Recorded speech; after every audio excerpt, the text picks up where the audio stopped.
নবীর গরিব সাহাবী আব্দুল্লাহ আনসারী রাদিয়াল্লাহু তাআলা আনহু প্রতিদিন যখন নামাজে দাঁড়ায় তাকবীরে উলা যখন শুরু হয়ে যায় তখন তাড়াতাড়ি আইসা আব্দুল্লাহ আনসারী রাদিয়াল্লাহু তাআলা আনহু নামাজে দাঁড়ায়। সবার পরে মসজিদে আসে, সবার আগে মসজিদে আসতে পারে না। আব্দুল্লাহ আনসারী রাদিয়াল্লাহু তাআলা আনহু আবার সালাম ফিরাইতে দেরি, আবার বাড়িতে যাইতে দেরি নাই, মসজিদে সময় দেয় না। আল্লাহু আকবার তাকবীরে তাহরিমা বাদে যখন তখন নামাজে দাঁড়ায় যায়, সালাম যখন ফিরায় আবার সাথে সাথে বাড়ির মধ্যে চলে যায়, ঘরের মধ্যে চলে যায়। ওমর ইবনুল খাত্তাব রাদিয়াল্লাহু তাআলা আনহু সহ সাহাবায়ে কেরামরা এই জিনিসটা ফলো করেছেন।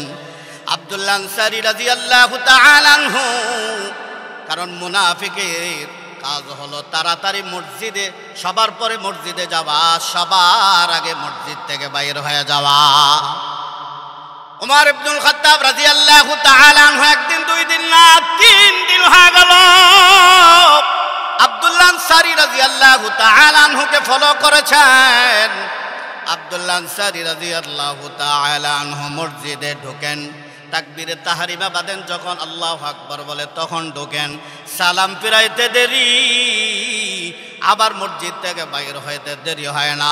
আব্দুল্লাহ আনসারী রাদিয়াল্লাহু তাআলা আনহু এই অবস্থা দেখা ওমর ইবনুল খাত্তাব রাদিয়াল্লাহু তাআলা আনহু বলেন, আল্লাহর নবীর কাছে যায় বলেন, ইয়া রাসূলুল্লাহ, ইয়া হাবিবাল্লাহ, ওগো নবীজি, ওগো নবীজি, আপনার সাহাবী আব্দুল্লাহ আনসারী রাদিয়াল্লাহু তাআলা আনহু সকলের পরে মসজিদে আসেন, আবার সকলের আগে মসজিদ থেকে বাইর হয়ে যান।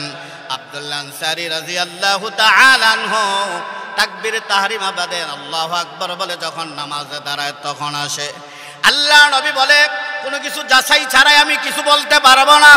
আল্লাহ নবী 4 সাহাবী নিয়ে, আবু বকর, ওমর, উসমান, আলী রাদিয়াল্লাহু তাআলা আনহুকে নিয়ে 4 জন সাহাবী নিয়ে আব্দুল্লাহ আনসারী রাদিয়াল্লাহু তাআলা আনহুর বাড়িতে চলে গেল। বাড়িতে যায় সালাম দিল, সালামের কোনো জবাব নাই, কারণ কারো বাড়িতে গেলে আগে সালাম দিয়া ভিতরে প্রবেশ করতে হয়। আল্লাহ নবী সালাম দিলেন, সালামের জবাব নাই। দ্বিতীয়বার আবার সালাম দিলেন, সালামের জবাব নাই। আবার তৃতীয়বার সালাম দিলেন, সালামের জবাব নাই। এইভাবে ডাকাডাকি করার পর আব্দুল্লাহ আনসারী রাদিয়াল্লাহু তাআলা আনহু কিছুক্ষণ পরে গেট খুইলা তাকায়া দেখে আল্লাহর নবী আব্দুল্লাহ আনসারীর দরওয়াজার সামনে দাঁড়ানো আছে। সাহাবায়ে কেরামরা আব্দুল্লাহ আনসারীর সামনে দাঁড়িয়ে, আল্লাহর সাহাবায়ে কেরামরা আব্দুল্লাহ আনসারীর গেটে দাঁড়িয়ে আছে। আল্লাহর নবী বলে, হেরে আব্দুল্লাহ, একবার না দুইবার, কয়েকবার ডাক দিলাম, কেন বাইর হলা না? তুমি কি জানো না আল্লাহর নবী যদি অসন্তুষ্ট হয়ে যায়, সে ধ্বংস হয়ে যায়, হালাক হয়ে যায়।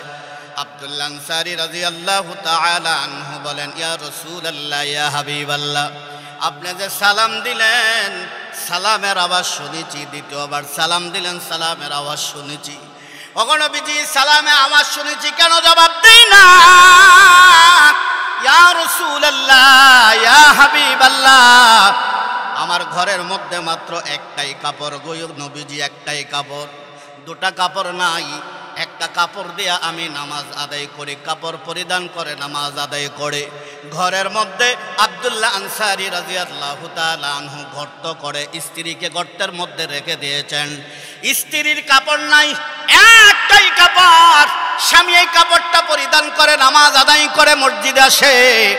ইয়া রাসূলুল্লাহ, ইয়া হাবিবাল্লাহ, আমি যখন মসজিদে যাই গো নবীজি, মসজিদে যাও, আল্লাহর নবী যখন বলেন, তুমি কেন তাড়াতাড়ি মসজিদ থেকে বাহির হয়ে আসো, সকলের উপরে যাও। আব্দুল্লাহ আনসারী রাদিয়াল্লাহু তাআলা আনহু বলেন, আমি মসজিদে সকলের উপরে যাই গো নবীজি, কারণ একটাই কাপড়, এই কাপড় কোনো রকম পরিধান কইরা আমি নামাজ আদায় করে, আমি নামাজের পরে সালাম ফিরাইলে 1 মিনিট দেরি করি না। ইয়া রাসূলুল্লাহ, ইয়া হাবিবাল্লাহ, ওগো নবীজি, আমি চিন্তা করলাম আমি জাহান্নামের আগুন থেকে বাঁচলে হবে না, আমার স্ত্রীকেও জাহান্নামের আগুন থেকে বাঁচাইতে হইব গো নবীজি। এই জন্য সালাম ফিরানোর পর স্ত্রীর শরীরের মধ্যে কোনো কাপড় নাই, ঘরের মধ্যে গর্ত করে আমার স্ত্রীকে গর্তের মধ্যে ঢুকাইয়া আমি কাপড় পরিধান করে চলে আসছি। ইয়া রাসূলুল্লাহ, ইয়া হাবিবাল্লাহ, এখনো তাকায়া দেখেন ওগো নবীজি, এখনো তাকায়া দেখেন আমার শরীরের মধ্যে কাপড়টা ভালো করে পরতে পারি নাই গো নবীজি। আল্লাহর নবীকে একা একা যখন আব্দুল্লাহ আনসারী কথাটা বললেন, ইয়া রাসূলুল্লাহ, আমি আবার ঘরের মধ্যে ঢুইকা আমার কাপড়টা খুইলা আমি উলঙ্গ হয়ে যাই। আমার স্ত্রীকে যখন কাপড়টা দেই আমার স্ত্রী তখন নামাজে দাঁড়ায়া যায়। ইয়া রাসূলুল্লাহ, ইয়া হাবিবাল্লাহ, আপনি যে সালাম দিলেন তখন আমার স্ত্রী নামাজ আদায় করতেছে। নামাজ পড়া মানে আল্লাহর সাথে সামনে দণ্ডায়মান হয়ে যাওয়া। কিভাবে বলি, স্ত্রী নামাজ শেষ করে ফেল। আপনি যখন দ্বিতীয় সালাম দিলেন তখন আমার স্ত্রী নামাজ পড়তেছে, আমি উলঙ্গ, দরজা খুলতে পারি না গো নবীজি। আমার তৃতীয় সালামের পর যখন আমার স্ত্রী সালাম ফিরাইলেন, আমার স্ত্রী কাপড়টা খুইলা আমাকে যখন দিয়েছে গো নবীজি, এই কাপড়টা আমি পরিধান করে আপনার সামনে আসলাম গো নবীজি। কারণ উলঙ্গ আসতে পারি না, এই জন্য মসজিদের সকলের পরে যাই, সবার আগে আবার মসজিদ থেকে বাইর হয়ে আস। এই কথাটা যখন বললেন আল্লাহ নবীর গাল বেয়ে বেয়ে টাপ টাপ করে পানি পড়া শুরু হয়ে গেল। আল্লাহ নবী কাঁদতেছেন। ওই যে একটু দূরে আবু বকর, ওমর, উসমান, আলী, এই চারজন সাহাবী আব্দুল্লাহ আনসারী রাদিয়াল্লাহু তাআলা আনহুকে বলেন, আরে আব্দুল্লাহ, তুমি নবীজিকে কি বলেছো, কি কষ্ট দিলা যার কারণে নবী চোখের পানি ছেড়ে দিয়া কান্দে? নবীজি যে কেন চোখের পানি ছেড়ে দিয়া কানলে? আব্দুল্লাহ আনসারী বলে, ভাই ওমর, আমি তো বলতে চাই নাই, যেহেতু আমার ঘরের সামনে আপনারা উপস্থিত হয়ে গেলেন এই জন্য আমার নবীকে বলে দিয়েছি। আমার তো একটাই কাপড় ছিল, এই অবস্থায় একটা কাপড় পরিধান করে আমি নামাজ আদায় করে আবার যখন ঘরের মধ্যে ঢুইকা আমার খুইলা আমার স্ত্রী দেই নামাজ আদায় করে। আল্লাহর নবী চোখের পানি ছেড়ে দিয়া কান্দে। আল্লাহর নবী ঘোষণা দেয়, সাহাবায়ে কেরাম, এরে আমার সাহাবীরা, আমি যখন জান্নাতের মধ্যে যাব আমার গরিব সাহাবী আব্দুল্লাহ আনসারীকে সাথে নিয়ে জান্নাতে প্রবেশ করব। যদিও গরিব, নামাজ ছাড়ে নাই, কাপড় নাই, যদিও বেশি কাপড় নাই, স্ত্রীর কাপড় নাই, তথাপিও কিন্তু একটা কাপড় দিয়ে নামাজ আদায় করেছে, নামাজ ছাড়ে নাই। ঠিক না ঠিক? নামাজ ছাড়ে নাই। আব্দুল্লাহ আনসারী রাদিয়াল্লাহু তাআলা আনহু, আল্লাহ নবী বলে, শুনলাম তোমার কথা, কিন্তু তোমার বাচ্চাগুলা হাত বাঁধা পাও বাঁধা, কারণটা কি? ওই যে বাচ্চা, খেজুর গাছের মধ্যে তুমি বাচ্চা বেঁধে রেখেছ, কারণটা কি? আব্দুল্লাহ আনসারী রাদিয়াল্লাহু তাআলা আনহু বলেন, ওগো নবীজি, ওই যে ইহুদির এক খেজুর গাছ, ওই খেজুর গাছটা বেঁকা হইয়া ডালটা আমার সীমানার মধ্যে চলে আসছে গো নবীজি। আমার সীমানার মধ্যে আসছে, খেজুরগুলা পরে খেজুরগুলা আমার সন্তান, আমার টাকা নাই, আমার সন্তানদেরকে খাবারের ব্যবস্থা করতে পারি না গো নবীজি। আমার সন্তানকে ওই খেজুর থেকে, গাছ থেকে খেজুর পরে খেজুর এইভাবে উঠাইয়া ইহুদির খেজুর খায়। আর আমি আপনার থেকে হাদিস শুনেছি, লা ইয়াদখুলুল জান্নাতা জাসাদুন গুযিয়া বিল হারাম। ইয়া রাসূলুল্লাহ, ইয়া হাবিবাল্লাহ, ওগো নবীজি, আমি আপনার জবান থেকে হাদিস শুনেছি, অন্যের মাল যদি কেউ ভক্ষণ করে, না বইলা যদি কেউ ভক্ষণ করে, তাহলে এটা তার জন্য এই বতনটা হারামে চলে যাবে, এই শরীরটা জাহান্নামে চলে যাবে। এই হারাম কাজ করা, অপরের মাল না বইলা ব্যবহার করা। এই ইহুদির গাছের খেজুর পরে যদিও বাচ্চা টোকাইয়া খেজুর খায়, অন্যের মাল খাবার কারণে হাসরের মাঠে, কিয়ামতের ময়দানে না জানি আল্লাহ তাআলা জান্নাত আমার জন্য হারাম করে দেয়। এই জন্য আমি আমার বাচ্চাদেরকে হাত পা বেঁধে রেখেছি যেন খেজুর ইহুদির গাছের খেজুর যেন খাইতে না পারে, এই জন্য এই ব্যবস্থা করেছি। আল্লাহ নবী বলে, সাহাবে কেরাম কে আছো, ইহুদির এই খেজুর গাছটা কিনবে? উসমান রাদিয়াল্লাহু তাআলা আনহু টাকার অভাব নাই। উসমান রাদিয়াল্লাহু তাআলা আনহু ওই ইহুদির কাছে যায় বলেন, তোমার খেজুর গাছগুলা বিক্রি করবে কিনা? বলে, কেন? আমার নবী বলেছে, বলে যা চাইবে। ইহুদি বুঝতে পারলো আজকে যা চাইবো তাই পাবো। অধিক অধিক অর্থ দিয়া ওসমান রাদিয়াল্লাহু তাআলা আনহু ইহুদির খেজুর গাছটা ক্রয় করলেন, আর আমার নবী আব্দুল্লাহ আনসারীর সন্তানদেরকে খেজুর গাছটা দান করে দিলেন। এই জন্য নামাজ ছাড়া যাবে না।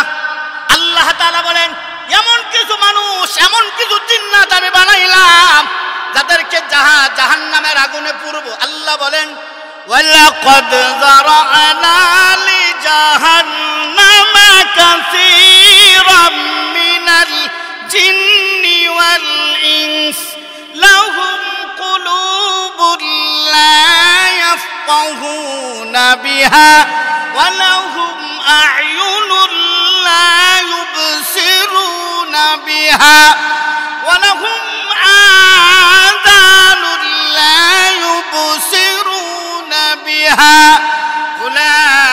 উলাইকা কাল আনআমি বাল হুম আদাল উলাইকা হুমুল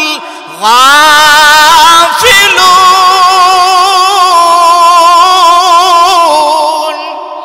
আল্লাহ বলে, এমন কিছু মানুষ আমি আল্লাহ বানাইলাম, এমন জিন্নাত আমি আল্লাহ বানাইছি, লাহুম কুলুবুন লা ইয়াফকাহুনা বিহা, এদের অন্তর আছে, অন্তর দিয়া এরা বোঝে না। ওয়ালাহুম আ'য়ুনুন লা ইউবসিরুনা বিহা, এদেরকে আমি আল্লাহ যদিও চক্ষু দিয়েছি, চক্ষু দিয়া দেখে না। ওয়ালাহুম আযানুন লা ইয়াসমাউনা বিহা, আল্লাহ বলেন এদেরকে আমি আল্লাহ কান দিয়েছি, কান দ্বারা শোনে না, কান আছে তারপরও শোনে না। উলাইকা কাল আনআমি বাল হুম আদাল, আল্লাহ বলেন এরা হইল চতুষ্পদ জন্তুর চাইতে আরো নিকৃষ্ট। উলাইকা হুমুল